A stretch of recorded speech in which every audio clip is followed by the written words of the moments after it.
जी बिस्मिल्लाहिर्रहमानिर्रहीम। मेरी तरफ से तमाम दुनिया में बसने वाले तमाम मुसलमानों को ख़ुसूसी तौर पर इटली और पाकिस्तान की तमाम कम्युनिटी को ईद की खुशियाँ ढेरों खुशियाँ मुबारक हों।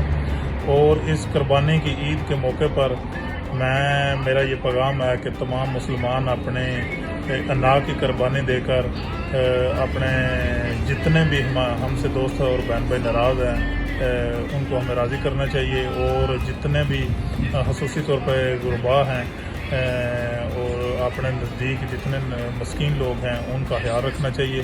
एक दफ़ा फिर मैं अपने और अपने तमाम देखने वाले दोस्तों को ख़ुसूसी तौर पर पूरी पाकिस्तानी कम्युनिटी इटली को और पाकिस्तान में रहने वाले तमाम दोस्तों को मेरी तरफ से ईद मुबारक। और दुआ है कि रब्बे कायनात पाकिस्तान को हमेशा कायम रखे।